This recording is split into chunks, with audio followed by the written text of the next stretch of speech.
Hello everybody, welcome to episode 64 of the PMD Tea Buyers Club. I'm your host, Anja Silva, talking to you again from my flat because we're in lockdown. I've got my hair cut short because I can't obviously go and see a barber, and I'm in a Springboks jersey because I've got to give a big shout out to my #1 fan from South Africa. He's watching in Joburg with his granny, Mr. Kiav, Nothing Niagara. And the reason why it's called Nothing is because I asked him what's his surname, and he told me his surname's Nothing. So for the rest of his life, he's going to be known as Nothing Niagara, and also to his little brother Shay as well. So I hope you guys are well. I hope you're all enjoying lockdown with Granny and Granddad and Mummy over in Johannesburg. Getting on to today's episode, what are we talking about? Well, we're talking about strong tasting teas, and the reason why we're doing this episode is actually I was telling a friend of mine. I said, hey, look, if you like our breakfast tea, which he does, you should try St. James. St. James is different to our breakfast tea, but it's still a thick, strong, flavoury tea that you can enjoy either in the morning or as a substitute for breakfast. Of course, if you like breakfast tea, keep buying that. But if you want something a bit different and you're experimenting, and you want to do something new, it's not like you can go out anywhere these days. Maybe try this tea here. And I've brewed both of them up just to show you the similarities and also the differences as well. So think of St. James Estate like a cousin of our breakfast tea. If you love our breakfast tea, it's a good choice. This is what I drink every morning. This is, without fail, the one tea I need in my day. No matter what I'm doing, my wife will tell you I need at least 2 pots of this, which works out to be about 4 mugs. Right? That's how I start my day. I can go without anything else, but breakfast tea is a must. So, what do we have in our breakfast tea? First of all, our breakfast tea is grown on the western side of Sri Lanka. These are from estates in the Dimula region.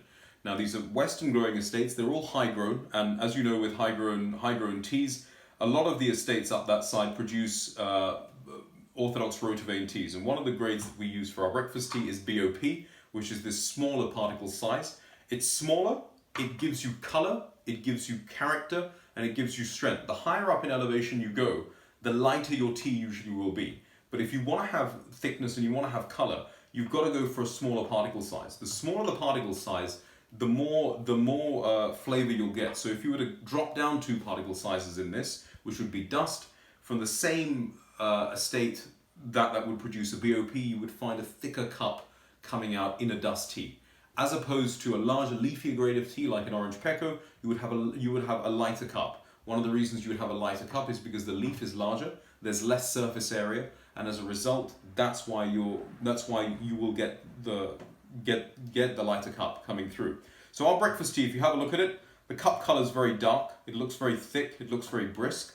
If you compare that to the St. James, and if I just bring up the 2 infusions here, you'll notice that the leaf here is larger. This leaf here is known as a Pekoe grade. Again, it's an orthodox rotovane manufacture. It's slightly larger in particle size. As a result, the cup color will be lighter. So that's one of the reasons that you've got this lighter cup here. It's because the particle size is slightly larger. Larger the particle size, the lighter your cup will be, especially if you're growing it at a higher elevation. A lot of people seem to think that large leafy tea equals quality. That isn't the case at all. You can get good orange Pekoe, you can get bad orange Pekoe. You can get good dust one, you can get bad dust one. The size of a grade of tea does not determine the quality of that tea. Different sizes of leaf grade give you different types of cup, and within that leaf grade you can have the good, the bad, the ugly, and the utter terrible. So never look at leaf size as this is a quality tea. Doesn't happen. Now, what can I say about this breakfast tea? I'm going to try this plain. I'm going to add a bit of milk, which is how I like to enjoy my breakfast tea, and I'll give you my 2 cents on what the difference is between this and this St. James seasonal. So with the breakfast tea,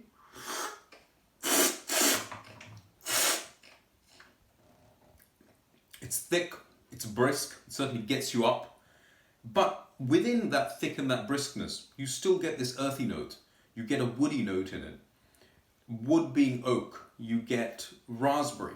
You also get a blackcurranty note coming through. All those are present in this breakfast tea. One thing to note with this breakfast tea is that this is a blend. Why is this a blend? Because unlike the St. James that is a seasonal tea that is made in a small window, this breakfast tea is something that we produce right the way through the year. We're taking multiple estates and we're combining each estate's flavor to create our signature taste and flavor. And that's the good thing with the blend, is that you can, not only do you have consistency in offering that flavor, but you're able to combine, you know, a woody note from one tea, a oaky note from another, a blackcurrant note from here, a raspberry note. You're able to bring all of that together, and you're able to have a very complex, very layered flavor in your cup. So a very interesting tea here. This is what I have first thing in the morning. If we compare that to the St. James, as I said on episode 61, St. James Estate is in the Malbatta Valley in Uva, which is on the eastern side of Sri Lanka. It's heavily influenced, and this is a seasonal St. James tea, heavily influenced by the weather pattern that occurs in July to August, where you get a drought, you get seasonal winds that blow in from the northeast, any moisture that's on the bush is evaporated out. This is what you've got in this cup of St. James tea. It's a seasonal tea. This was made in 2019 in August. It's a peak quality tea. It's not something that you can go and buy today. You're out of the uva season at the moment. We're in March at the moment. We're in April even, and you cannot make this type of tea. So it's down to a very small window, which is again why all of these packets of teas are labeled 1 to 100, and each one is signed to show the authenticity of once it's gone, it's gone. I don't know how soon we'll sell it. Depending on the sales, it might go in a week, it might stay for 6 months, who knows, we'll see. But it's a seasonal tea, unlike this, and it's all from one estate.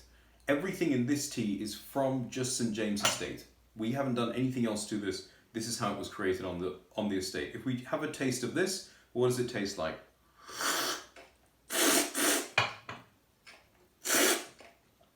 As I said in 61, ooh, nice cooling note in that tea. Very different. It's lighter, but it has a lot more thickness to it. It has a coating around your mouth. You get this cool eucalyptus flavor. You get a mint flavor, a pine flavor. There's also an element of citrusiness to it. Almost, you know, citrus zest, orange in there, a bit of lemon. Very cooling on your palate, actually. Very different to this. This has the two big notes that you get there are earthiness, and then that rosiness, then that, you know, raspberry and blackcurrant coming through. Here, it's a completely different experience. Although this is a lighter cup, you've got so many more depths of flavor coming through. Completely different types of tea. Now, I'm going to add some milk in because a lot of people like to enjoy their tea with milk. I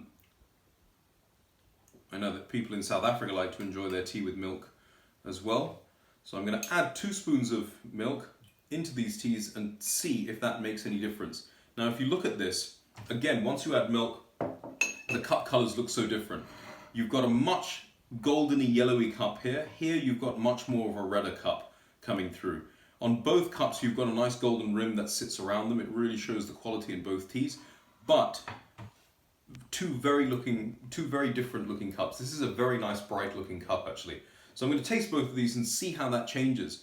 What does the milk actually do to the tea? It just adds well to that briskness. You know, it doesn't take too much off. It's not too milky. I've just put a little bit of milk in there. But one thing you do get from this is that the milk combines really well with that thickness, the maltiness that you find in this tea. And you get a bit of a creamy, buttery note, but that mainly comes from the milk.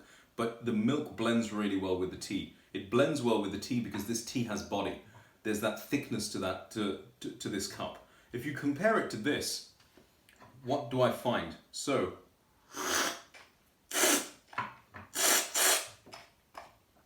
one thing you notice is that cooling sensation that you get on your tongue is lost. The milk does drown that out. You lose that cooling sensation.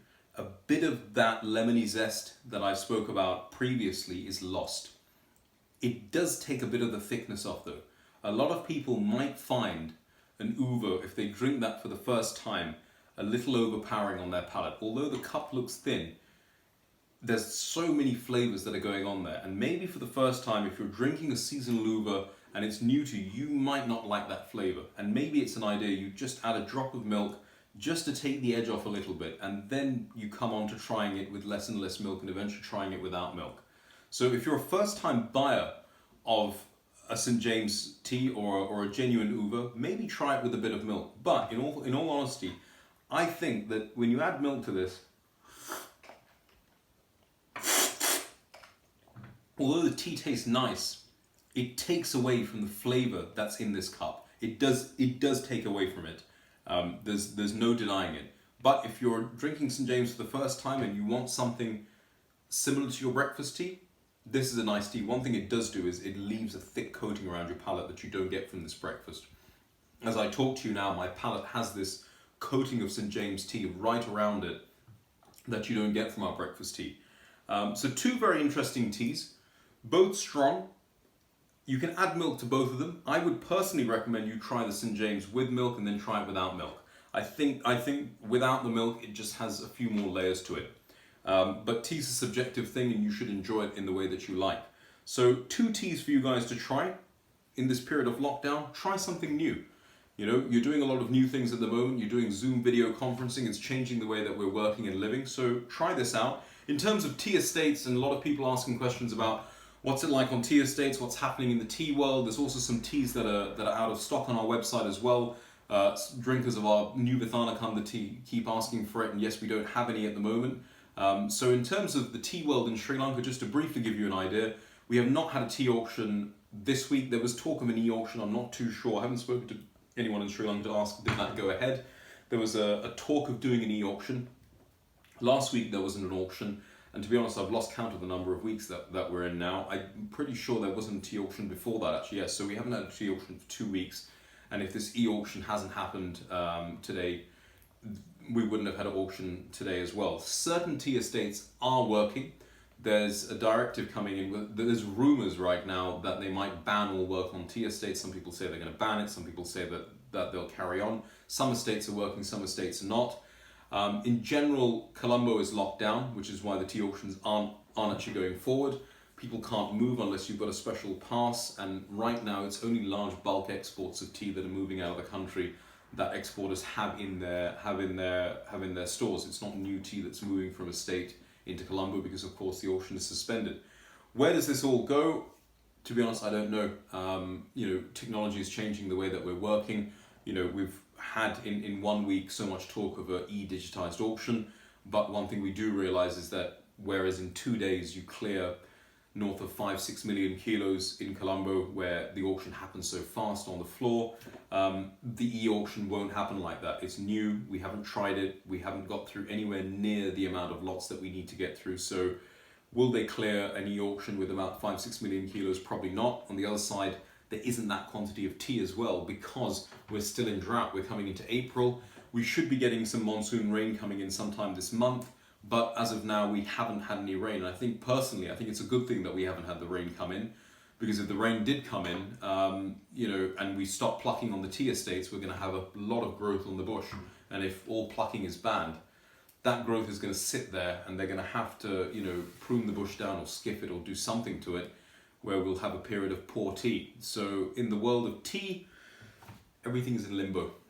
So, as they say, we'll see what the situation is tomorrow, because in the world everything is changing on a daily basis. Thank you for watching. Everyone keep safe. I will be coming to you from my kitchen maybe on the weekend. We'll see. I'll think of something. If you have any ideas of what you would want me to do on the show, please drop them in the comment section below. And as ever, happy sipping.